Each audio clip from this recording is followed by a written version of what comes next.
Pertanyaan berkaitan dengan brosur sementara cukup. Ya, alhamdulillah. Mari kita lanjutkan menjawab pertanyaan yang tertunda. Ya. Masih pertanyaan 32 Januari, Ustaz. Nomor 12. Mohon dijelaskan isi Quran surat Al-Baqarah ayat 261 sampai 264, Ustaz. Ya, coba dibuka. Itu ayat-ayat tentang infak, itu tentang sedekah. Al-Baqarah 261 sampai 264. Surat Al-Baqarah surat kedua ya 261 sampai 264. Masalul ladzina yunfiquna amwalahum fi sabilillahi kamasali habbatin ambatat sab'a sanabila fi kulli sumbulatin mi'atu habbah wallahu yudha'ifu liman yasha wallahu wasi'un alim. Alladzina yunfiquna amwalahum fi sabilillahi summa la yutbi'una ma anfaqu mannaw wala adha lahum ajruhum 'inda rabbihim wala khaufun 'alaihim wala hum yahzanun. Qaulun ma'rufun wa maghfiratun khairum min shadaqatin yatba'uha adha wallahu ghaniyyun halim. Ya ayyuhalladzina amanu la tubtilu shadaqatikum bil manni wal adha kalladzi yunfiqu malahu ria'an nasi wa la yu'minu billahi wal yawmil akhir famasaluhu kamasali safwanin 'alaihi turabun fa asabahu wabilun fatarakahu salda la yaqdiruna ala syai'im mimma kasabu wallahu la yahdil qaumal kafirin. Perumpamaan nafkah yang dikeluarkan oleh orang-orang yang menafkahkan hartanya di jalan Allah adalah serupa dengan sebutir benih yang menumbuhkan 7 bulir. Pada tiap-tiap bulir 100 biji. Allah melipat gandakan ganjaran bagi siapa yang Dia kehendaki, dan Allah maha luas karunia-Nya lagi maha mengetahui. Nah, ini dulu. Ini janji dari Allah bagi orang-orang yang gemar menginfakkan harta di jalan-jalan yang Allah ridhoi. Bagi orang-orang yang gemar memberi, bagi orang-orang yang gemar bersedekah. Sedekahnya fisabilillah, ikhlas karena Allah, bukan untuk tujuan agar dipuji, bukan untuk tujuan agar dikatakan dermawan, tetapi tujuannya lillah, ikhlas memberi. Maka ada jaminan dari Allah, ada janji dari Allah yang pasti terwujud. Janji itu nyata karena Allah itu kalau sudah berjanji la yukhliful mi'ad, tidak pernah menyalahi janji yang telah ditetapkan. Perumpamaan infak sedekah yang ikhlas karena Allah itu seperti satu benih. Dari satu benih itu kemudian akan tumbuh 7 tangkai. Tiap-tiap tangkai menghasilkan buah 100. Sehingga jika dijumlah menjadi 700 lipat ganda. Ayat ini lebih mengena daripada jika Allah sebutkan bahwa orang yang berinfak di jalan Allah akan diberi lipat ganda oleh Allah 700 kali. Itu kurang mengena. Tetapi ini dari proses Allah sebutkan. Pertama, infak dulu, ikhlas karena Allah. Kemudian meski ikhlas karena Allah, hartanya harus thayyib. Harta yang diinfakkan, harta yang disedekahkan itu harus thayyib. Mengapa? Innallaha thayyibun la yaqbalu illa thayyiban. Karena Allah itu maha thayyib dan Allah tidak akan terima kecuali yang thayyib. Dikatakan itu sabilillah, pertama hartanya harus thayyib, yang kedua ikhlas karena Allah, maka itu dikatakan sabilillah, di jalan Allah. Meski infak itu, pemberian itu dia berikan untuk membangun masjid, tetapi hasil korupsi, maka dia tidak akan mendapatkan pahala kebaikan di sisi Allah. Karena hartanya tidak thayyib. Meski untuk bangun masjid, meski untuk bangun pesantren, tapi uangnya hasil korupsi, maka tidak akan mendapatkan kebaikan di hadapan Allah. Tidak dikatakan sabilillah. Maka ini proses. Dengan redaksi yang Allah sebutkan, ini lebih mengena di hati kita. Ada prosesnya. Kemudian kalau sedekah atau infak atau pemberian itu sudah ikhlas karena Allah, hartanya thayyib, itu dilaksanakan oleh Allah, dipermisalkan oleh Allah seperti satu benih, satu biji. Maka kita akan memahami prosesnya, satu biji. Dari hal yang kelihatannya sepele, kelihatannya ringan, biji itu, kelihatannya tidak ada nilainya, tapi ternyata dari satu biji ini karena keikhlasan, ini akan melahirkan 7 tangkai. Siapa yang memelihara? Yaitu Allah. Kita infak ikhlas karena Allah, maka infak kita, sedekah kita dijaga oleh Allah di sisinya, dirawat oleh Allah. Ibarat petani menanam satu benih, kemudian merawat benih itu. Kemudian dari benih itu tumbuh kembang begitu subur, menjadi 7 tangkai. Sedekah kita yang ikhlas karena Allah tadi dijaga oleh Allah, maka akan bertumbuh kembang secara subur, berkah. Tumbuh kembangnya itu subur. Maka dipermisalkan satu benih memunculkan 7 tangkai. Dari 7 tangkai ini ternyata satu tangkai isinya 100 buah, sehingga berlipat ganda yang cukup banyak. Wallahu yudha'ifu liman yasha, Allah melipat gandakan itu pada siapa yang Dia kehendaki. Yang Dia kehendaki siapa? Yaitu orang-orang yang infak fi sabilillah. Berarti yang sedekahnya, infaknya ikhlas karena Allah dan dari hasil yang thayyib. Itu yang Allah kehendaki untuk dilipat gandakan.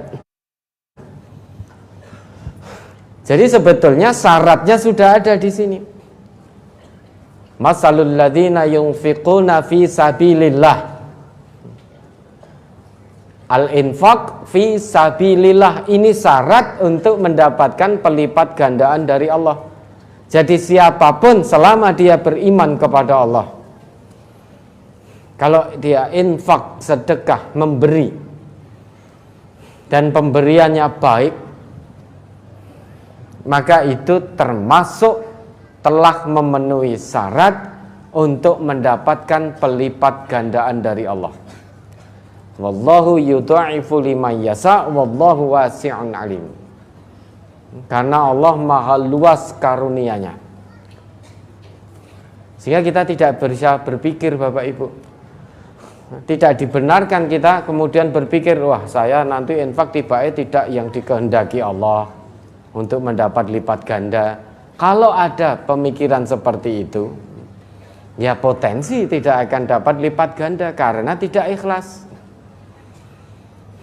Salah satu ciri orang yang beriman itu suka memberi. Bahkan Nabi sampai ngendika al yadul ulya khairum minal yadis sufla. Tangan di atas lebih baik daripada tangan di bawah. Maka gemar memberi, tapi ikhlas ya, bukan untuk tujuan yang lain-lain. Maka mendapat janji dari Allah termasuk hambanya yang akan mendapatkan karunia yang berlipat ganda dari Allah. Terus lanjut. Orang-orang yang menafkahkan hartanya di jalan Allah, kemudian mereka tidak mengiringi apa yang dinafkahkannya itu dengan menyebut-nyebut pemberiannya dan dengan tidak menyakiti perasaan si penerima, mereka memperoleh pahala di sisi Tuhan mereka. Tidak ada kekhawatiran terhadap mereka dan tidak pula mereka bersedih hati. Ini syarat berikutnya untuk diterima infaknya di sisi Allah. Apa syarat berikutnya? Alladzina yunfiquna amwalahum fi sabilillahi tsumma la yutbi'una ma anfaqu mannaw wala adha. Ini syarat berikutnya. Pertama, dia memberi sudah ikhlas karena Allah. Yang kedua, pemberiannya itu hasil dari yang thayyib. Berarti dia sudah masuk dalam janji Allah, mendapat kebaikan di sisi Allah. Tetapi seiring dengan berjalannya waktu, karena kemudian muncul masalah dengan orang yang dulu suka dia beri, kemudian orang ini mengundat-ngundat pemberian. Apa itu mengundat-ngundat? Menyebut-nyebut. Misalkan begini, yo ora ngelingi dhisik lho, nek ra tak kei ora iso mangan. Waktu keluwen, waktu kena Covid kae. Umpama ra tak tulungi, kalau tidak saya tolong, tidak saya kirim bahan makanan, wis mbuh cik urip apa wis meninggal. Ngono kok ora ngerti matur nuwun. Kowe kelingan apa ora? Ingat ndak dulu pernah saya beri ini itu. Padahal pemberian itu sudah 5 tahun yang lalu, 3 tahun yang lalu. Dia memberi tapi masih ingat terus apa yang diberikan. Sehingga suatu saat dalam muamalah muncul masalah dengan orang yang dulu pernah dia tolong, pernah diberi. Kemudian orang ini mengungkit-ngungkit pemberian yang sudah diberikan. Apa kamu tidak ingat? Kok sekarang berani membantah saya? Apa kamu tidak ingat dulu pernah saya beri ini itu dan lain sebagainya? Nek seiki wani gawe masalah karo aku, balekno dhisik sing wis tak kei.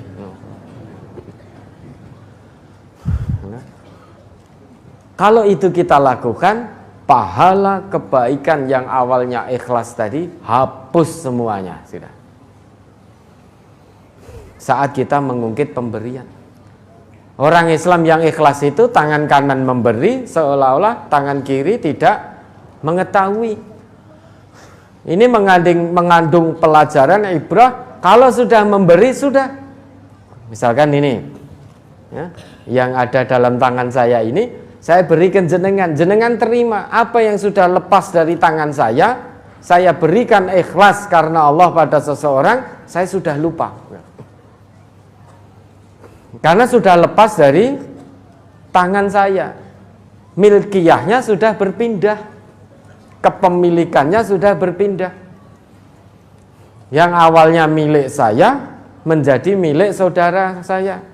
Karena sudah saya berikan. Maka kalau memang ikhlas karena Allah, apa yang sudah terlepas dari kita untuk kita berikan ikhlas karena Allah pada orang lain, sudah lupakan saat itu juga. Sehingga seolah-olah tangan kirinya tidak tahu. Karena kalau sampai tahu, terus masih kita ingat, ini menjadi penyebab. Nanti kalau timbul masalah, kita akan ungkit. Kita akan ungkit. Nah, saat kita mengungkit pemberian itulah menyebut-nyebut terus apa yang sudah kita berikan. Hanya gara-gara ada masalah dalam muamalah, lantas kita ungkit pemberian yang dulu pernah kita berikan, saat itulah pahala kebaikan kita hapus di sisi Allah. Atau syarat untuk diterimanya infak, sedekah, pemberian di sisi Allah, syarat berikutnya kita memberi tetapi tanpa menyakiti hati penerima. Jangan sampai kita memberi membantu misalkan, namun tangan kita memberi, lisan kita mengucap sesuatu yang menyakiti hati penerima. Contohnya begini, ya sudah, kali ini tak bantu. Berapa butuhmu? Ning aja kaya kere lempoh. Menungso kaya kere lempoh ra gelem nyambut gawe. Kerjane mung ngatung wae. Wis yo saat iki tak bantu. Ning ya aja kaya kere lempoh ngono kuwi. Ini menyakiti. Nah. Tangan memberi, lesan mengucap. Kita apik tau memberi. Tangan di atas itu kan lebih baik daripada tangan di bawah. Kelihatannya kan baik ini, tetapi lesannya menyakiti hati penerima. Maka apa yang kita berikan itu tidak dihitung kebaikan di sisi Allah, malah dosa. Coba,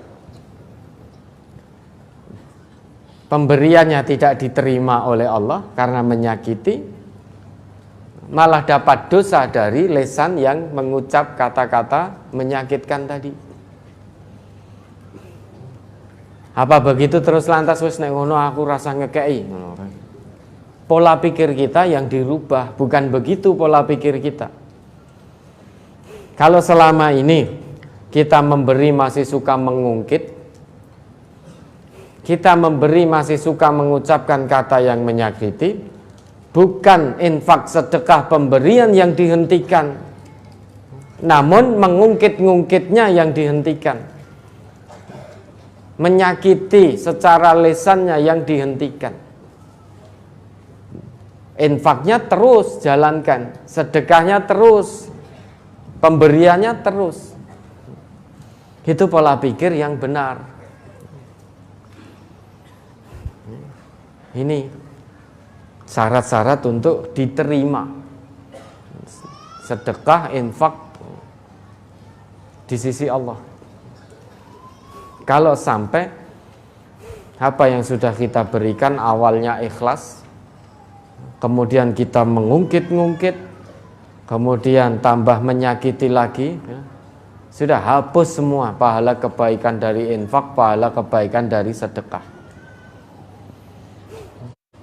Infak harus dilakukan ikhlas karena Allah, hartanya thayyib, tidak mengungkit-ungkit pemberian, tidak menyakiti hati si penerima.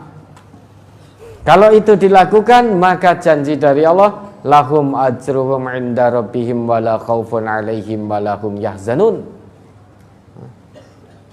Bagi mereka pahala di sisi Allah, kebaikan dunia akhirat.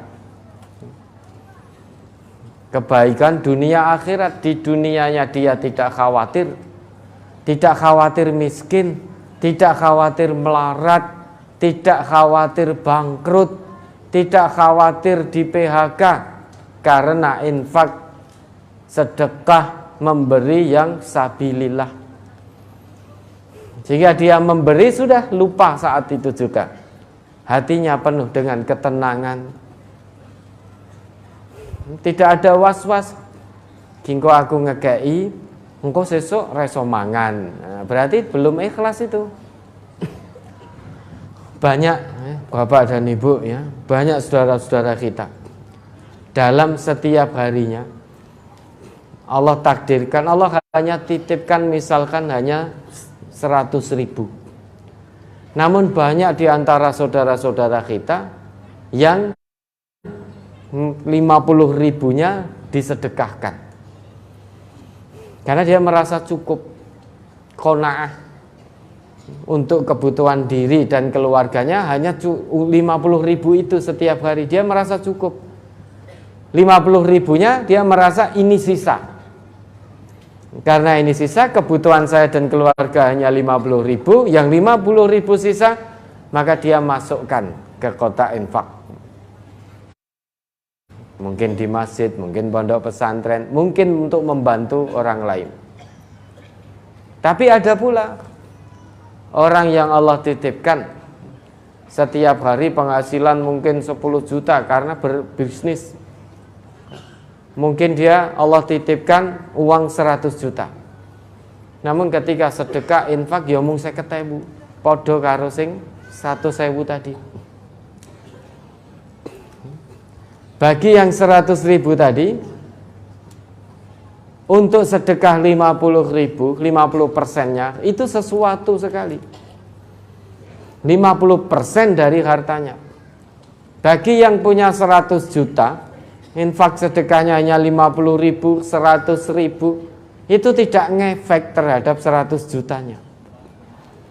Ini kira-kira kaya yang mana? Kaya yang punya 100.000 atau yang punya 100 juta? Kalau kita melihat ukurannya nilai dengan matematika manusia, ya kaya yang 100 juta. Namun kalau kita melihatnya dengan tolak ukur akhirat, yaitu keimanan, maka kaya yang 100.000 tadi. Karena dengan penuh keimanan, dia hanya merasa butuh 50.000, yang 50.000 dia merasa sisa, maka dia sedekahkan. Yang 100 juta dia berdalih, oh sedekahkan seikhlasnya. Nah ini saya seikhlasnya 50.000, 100.000, padahal dia punya uang 100 juta. Berarti masih ada sisi kebakilan. Maka melihatnya dengan tolok ukur akhirat, keimanan. Kalau dunia ini tolok ukurnya pengetahuan. Tapi kalau akhirat itu tolok ukurnya iman. Maka kalau kita melihat dengan keimanan, lebih kaya yang 100.000 disedekahkan 50.000 tadi. Daripada yang punya 100 juta, sedekahnya juga 50.000. Dia tidak ngefek pada uang 100 jutanya. Nah, makanya ya, orang yang betul-betul ikhlas dalam sedekah, dia tidak takut melarat. Dia tidak takut miskin. Dia tidak takut kekurangan. Karena yakin betul Allah itu Ar-Razzaq. Yakin betul bahwa Allah berjanji, wa ma anfaqtum min syai'in fahuwa yukhlifuh. Apa yang kita sedekahkan ikhlas karena Allah, pasti akan Allah lipat gandakan. Pasti akan Allah ganti, baik zat maupun berkahnya. Nominal sedikit tidak masalah, yang penting full berkah. Daripada nominalnya besar jumlahnya, namun berkahnya dari Allah nol. Pilih mana? Nominal sedikit, full berkah dari Allah, atau punya uang miliaran tapi nol berkah dari Allah. Koruptor itu uangnya triliunan miliaran itu, tapi tidak ada berkah dari Allah. karena hasil garong itu. Nggak ada berkah. Jangan dikira hatinya tenang. Berkali-kali kita contohkan. Bapak-bapak yang di pinggir jalan itu ya, penghasilan seadanya, tapi qanaah. Ternyata tidurnya nyenyak. Makan hanya nasi kucing, bisa glegeen coba. Bisa glegeen, habis itu molet begini, habis itu sari. Yang korupsi triliunan, miliaran, makannya bisa beli apa saja. Susah tidur, hati tidak tenang, dan lain sebagainya, dan lain sebagainya. Bapak yang di pinggir jalan itu tidur di emperan toko, tidak ada kasur, tidak ada selimut, apalagi AC. Tidur di jalan, alas koran, makannya hanya nasi kucing, tetapi nyenyak sekali sarinya. Kenapa? Karena qanaah, bersyukur. Maka kalau sedekah, infak sudah, kita memberi sesuatu, kalau sudah kita berikan sudah, jangan diingat-ingat lagi. Ikhlas karena Allah. Terus, perkataan yang baik dan pemberian maaf lebih baik dari sedekah yang diiringi dengan sesuatu yang menyakitkan perasaan si penerima. Allah Maha Kaya lagi Maha Penyantun. Allah itu Maha Penyantun. Allah yang memberi kita semua saja, tidak ada satupun kalimat dari Allah yang menyakiti kita. Padahal yang paling berhak itu Allah. Semuanya Allah kasih untuk kita. Allah itu Maha Kaya. Allah itu Maha Penyantun. Allah saja santun. Masa kita makhluknya menjadi tidak santun dengan memberi tapi mencaci, dengan memberi tapi menyakiti. Allah sang Khalik saja santun, bisa mengampuni dosa-dosa hamba-hambanya. Saat Allah memberi tidak pernah menyakiti. Masa kita makhluknya yang bergelimang dosa tidak santun dengan sesama.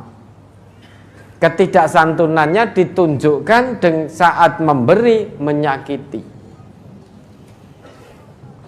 Maka perkataan yang baik, qaulun ma'rufun wa maghfirah, dan menjadi pemaaf, itu lebih baik daripada kita sedekah namun menyakiti.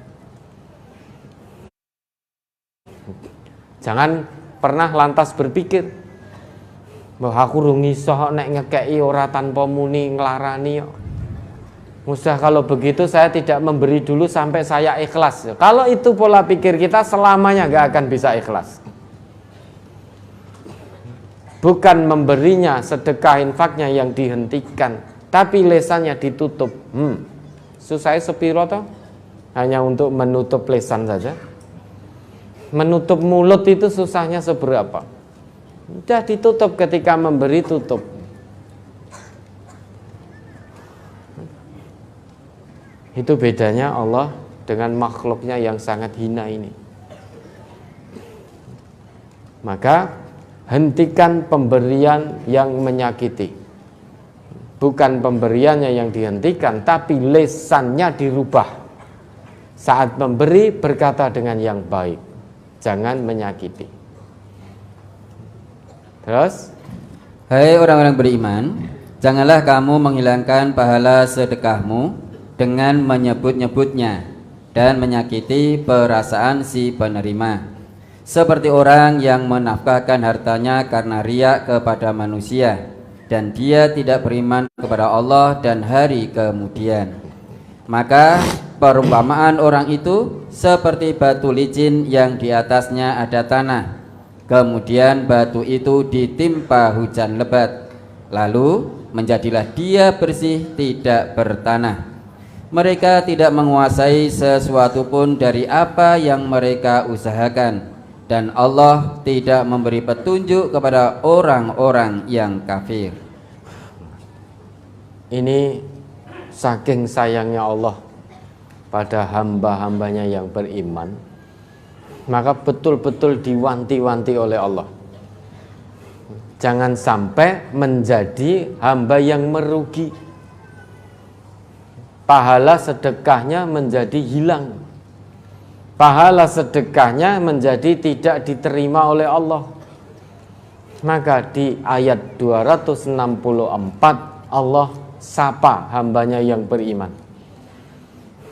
Allah wanti-wanti. Ya ayyuhalladzina amanu la tubtilu shadaqatikum bil manni wal adha. Itu yang pertama. Hei hamba-hambaku yang beriman, janganlah kamu batalkan pahala sedekahmu dengan menyebut-nyebut, dengan mengungkit-ngungkit lagi apa yang sudah kamu berikan. Karena saat kita mengungkit-ngungkit, saat itulah pahala sedekahnya hapus. Dan jangan kamu batalkan pahala infak dan sedekahmu dengan cara menyakiti hati si penerima. Apa yang kamu berikan tidak akan sampai kepadaku kalau kamu memberinya dengan menyakiti hati si penerima. Berarti sedekah, infak, pemberian yang tidak diterima oleh Allah, pertama ya, itu tidak ikhlas karena Allah. Yang kedua, mengungkit-ungkit pemberian. Yang ketiga, menyakiti hati si penerima. Yang keempat, kalladzi yunfiqu malahu ria'an nas.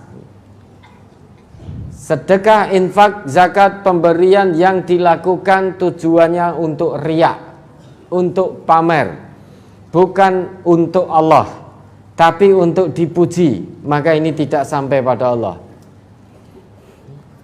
Kemudian wala yu'minu billah wal yaumil akhir. Pembelanjaan harta meski dalam kebaikan, namun dilakukan oleh orang yang tidak beriman kepada Allah dan tidak pula beriman pada hari akhir. Maka semua pembelanjaan harta yang demikian tidak sampai kepada Allah. Famathaluhu kamathali safwanin alaihi turab fa'asabahu wabilun fatarakahu solda. Pemberian infak sedekah yang dilakukan seperti tadi, menyebut-nyebut, mengungkit-ungkit, menyakiti hati si penerima karena riya, dilakukan oleh orang-orang yang tidak beriman pada Allah dan hari akhir.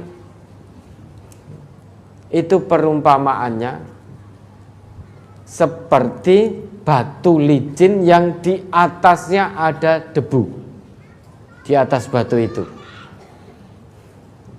Kemudian tiba-tiba turun hujan yang sangat lebat, wabilun. Kira-kira debu yang ada di atas batu yang licin tadi masih ada tidak? Masih ada tidak? Sudah tidak ada. Ada batu, di atas batu itu ada debu, turun hujan yang sangat lebat, mengguyur batu itu. Kira-kira batunya masih ada debunya tidak? Sudah tidak ada, sudah bersih sekali. Begitu pula sedekah kita, infak kita, zakat kita, kalau kita lakukan dengan mengungkit-ungkit, dengan menyakiti, dengan riya, maka nanti saat kita sampai di hadapan Allah ternyata pahalanya sudah bersih, hilang. Seperti debu di atas batu tadi yang hilang tersapu oleh air hujan yang sangat lebat. La yaqdiruna ala syai'im mimma kasabu. Mereka tidak akan mendapatkan apapun dari apa yang sudah mereka usahakan. Tidak mendapatkan pelipat gandaan berkah dari Allah. Di akhirat dia tidak akan mendapatkan kebaikan dari sisi Allah. Sehingga la yaqdiruna ala syai'im mimma kasabu, rugi sekali sudah. Rugi sekali. Maka biar tidak rugi, maka infak, sedekah, pemberian itu harus dilakukan ikhlas karena Allah, dengan harta yang thayyib. Sesuatu yang sudah diberikan itu jangan diungkit-ungkit lagi, dan saat memberi jangan menyakiti hati si penerima, dan semuanya dilakukan atas dorongan iman dan takwa kepada Allah. Dengan demikian kita akan termasuk ke dalam golongan yang dijanjikan oleh Allah, wallahu yudha'ifu liman yasha, ke dalam golongan yang akan dikehendaki oleh Allah untuk mendapatkan lipat ganda dunia dan akhirat. Ya, ini ayat mengingatkan kita, motivasi tentang sedekah, tentang memberi, ya, karena apa yang kita punya ini juga pemberian dari Allah. Semua yang ada pada kita ini pemberian dari Allah. Dengan kata lain, Allah menitipkan pada kita. Kemudian Allah berpesan, sebagian dari yang aku titipkan berikan pada fulan. Ini untuk mudah dipahami kan, misalkan kita titip pada seseorang, kemudian kita pesan, tolong ini saya titip barang, dijaga dengan baik, dirawat dengan baik, jangan diowah-owah, jangan digunakan tanpa seizin saya. Lah kalau kita dititipi, kira-kira apa yang dilakukan? Kita akan menjaga pesan-pesan dari yang titip itu. Begitu pula Allah menitipkan kita segala sesuatu, tetapi Allah berpesan, belanjakan sebagian yang aku titipkan padamu, berikan sebagian yang aku titipkan untuk ini. 8 asnaf gitu. Untuk ini membantu sesama, untuk ta'awun, untuk sabilillah, untuk bangun masjid, untuk bangun rumah sakit, untuk bangun dan lain sebagainya, untuk bantu fakir miskin. Itu pesan-pesan dari Allah. Maka kita yang dititipi ini kewajiban kita menjalankan semaksimalnya, sebaik-baiknya pesan dari Allah. Ya, mudah-mudahan bisa dipahami. Kita lagi.